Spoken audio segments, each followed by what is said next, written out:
Hoy empezamos una nueva temporada, Historia de la Literatura.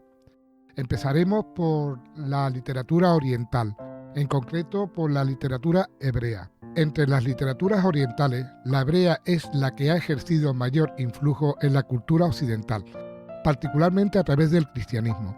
Esta literatura, desde sus orígenes más remotos hasta los últimos tiempos de la independencia del pueblo hebreo, se contiene en la Biblia, voz griega que quiere decir los libros. La Biblia es un conjunto de libros sagrados escritos bajo la inspiración del Espíritu Santo, en los cuales, juntamente con la tradición, se contiene la revelación que Dios ha hecho a los hombres. Se designa también con los nombres de Sagrada Escritura, libros santos o simplemente Escritura. Consta de dos partes, llamadas Antiguo y Nuevo Testamento. Los libros del Antiguo Testamento fueron escritos antes de la venida de nuestro Señor Jesucristo. La Biblia hebraica comprende solo la parte que la Iglesia cristiana recibió de los judíos. Pertenece al Nuevo Testamento los libros escritos por los apóstoles o algunos de sus discípulos antes de la muerte del último apóstol, San Juan, que cierra la serie de escritos sagrados. Las fechas de composición de la Biblia van desde el siglo XIII o XIV a.C. hasta finales del siglo I de nuestra era. Los libros de la Biblia son 72 en total, de ellos 45 del Antiguo Testamento y 27 del Nuevo Testamento. Unos y otros suelen clasificarse en libros históricos, poéticos, didácticos y proféticos. Los géneros literarios de la Biblia, la historia y la poesía. En la Biblia se encuentran diversidad de géneros literarios. Puede decirse que cabe en ella todo lo que no sea incompatible con la veracidad y la santidad divina de la revelación. Entre estos géneros los más cultivados fueron la historia y la poesía. El género histórico tuvo gran importancia en el pueblo de Israel, celoso de conservar el recuerdo de los beneficios divinos. Entre los pueblos de la antigüedad, él fue el primero y el único que cultivó la historia propiamente dicha, antes que los griegos. Pero es una historia que presenta caracteres peculiares, derivados de la manera de entenderla los pueblos orientales, que no coinciden con los criterios de la cultura occidental. La poesía campea principalmente en los salmos, el cantar de los cantares y en el libro de Job. El libro de los salmos forman un conjunto de 150 himnos sagrados, destinados a ser cantadas en las solemnidades religiosas. Gran número de ellos, unos 80, fueron compuestos por el rey David. Los demás pertenecen a diversos autores y épocas. Los salmos expresan con la poesía más brillante, patética y sublime que ha brotado del corazón humano, los sentimientos más bellos y profundos del alma en su relación con Dios.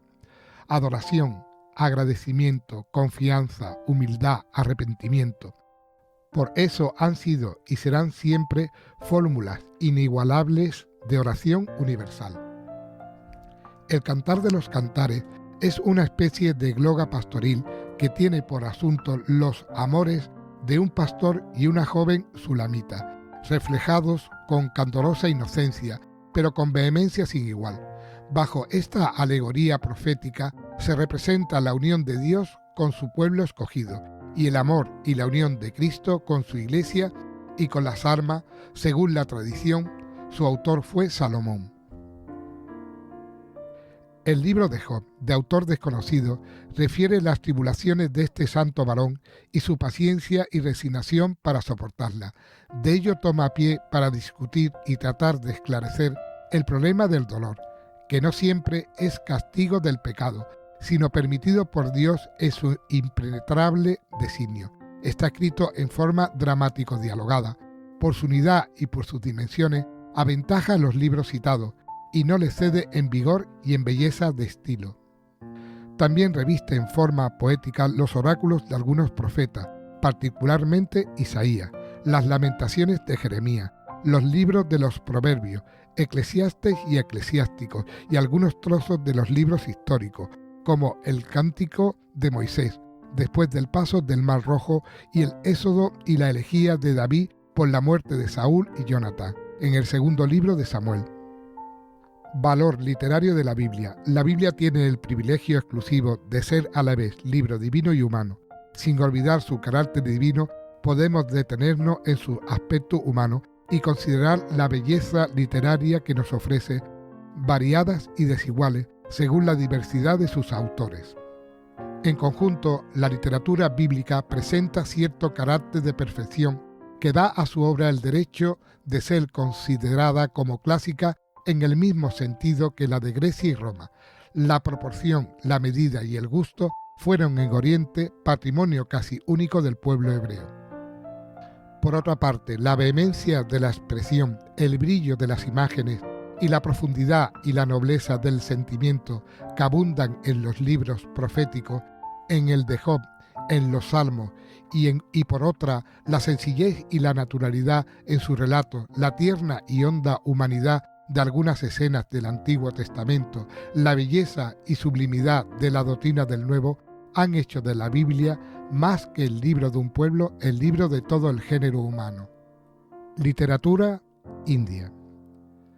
En la península indostánica se asentó en tiempos remotos un pueblo de origen ario, que fue creador de una de las culturas más interesantes de la antigüedad.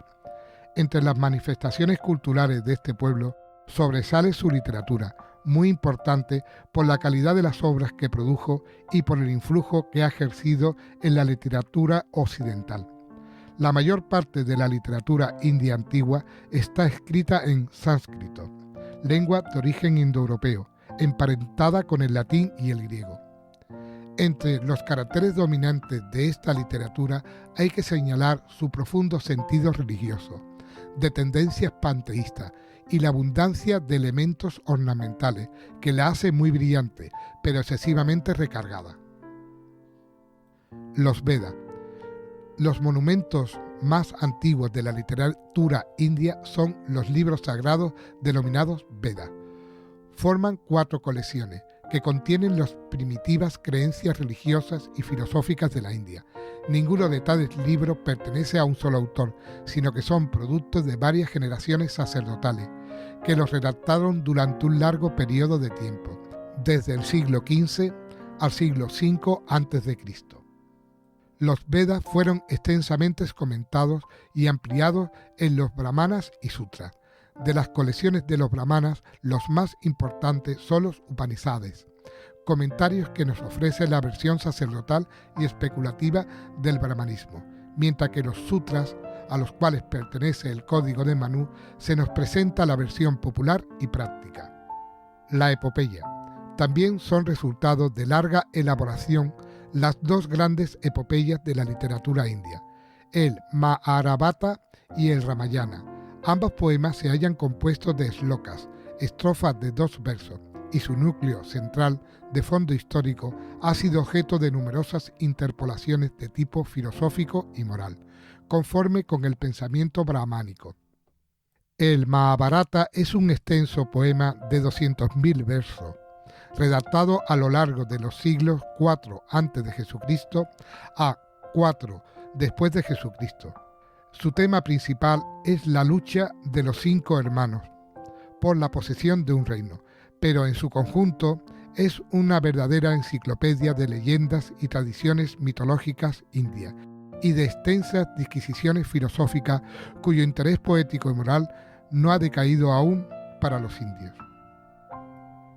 El Ramayana, de redacción más tardía, siglo II, y cuya popularidad aún es mayor en la India, narra las hazañas de Rama, héroe nacional indio. Desterrado de la corte por el rey su padre, se retira a la selva en compañía de su esposa Sita. El monstruo Ravana rapta a esta y la lleva a la isla de Lanka, hoy en día Ceilán. Pero Rama, ayudado por el rey de los monos, conquista la isla y recupera a su esposa. En ambos poemas se da un continuo cruce de los planos divino y humano, de la historia y de la leyenda, pero en ellos brilla altamente el valor épico y la belleza emotiva de algunos episodios. La poesía lírica. La lírica india se manifiesta tardíamente como género independiente. En ella puede señalarse 2 direcciones, la religiosa y la erótica o amorosa. Dominan la primera por influjo de la doctrina de Buda un fuerte sentimiento de culpabilidad personal y de compasión por los semejantes, y aún por toda la naturaleza. En la segunda, aunque son frecuentes los ejemplos de delicados sentimientos amorosos, apuntan también los excesos de una lírica sensual y licenciosa. Entre los poetas líricos sobresale Kalidasa, del siglo V a.C., notable cultivador también de la poesía épica y del teatro. Es autor del poema La nube mensajera, de extraordinario valor lírico y profundo sentimiento de la naturaleza. El teatro. El principal dramaturgo indio es el mismo Kalidasa, cuyo drama Sakuntala, obra de encantadora sencillez y tierna emotividad, tiene por asunto el reconocimiento de la joven del mismo nombre por el rey Dumanta, que la había olvidado al perder ella el anillo de boda en el río Ganges. Pero hallado maravillosamente el anillo y presentado al rey, recobra éste la memoria y sale en busca de Sakuntala, hasta que finalmente la encuentra. El apólogo y el cuento. El aspecto más interesante de la literatura india nos lo ofrece el cultivo del género didáctico moral por medio de apólogos y cuentos que tanto habían de influir en Europa a través de las traducciones persas y árabes. Corre por toda esta literatura una sabiduría popular revestida de graciosa e ingenua ironía. Justifica plenamente la enorme repercusión que ha tenido en otras literaturas, Esopo, Fedro, Boccaccio, el arcipreste de Ita, don Juan Manuel, Shakespeare, entre otros muchos. Se sirvieron abundantemente de apólogos de origen indio, más o menos modificados. Entre estos, uno de los más populares es el que sirvió de fuente a la fábula de la lechera.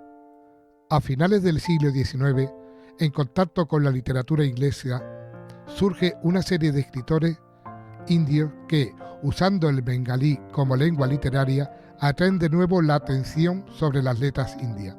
De este grupo de autores, el más conocido es Tagore, 1861-1941, cuya producción, ampliamente difundida por Occidente, alcanzó en su patria una popularidad inusitada.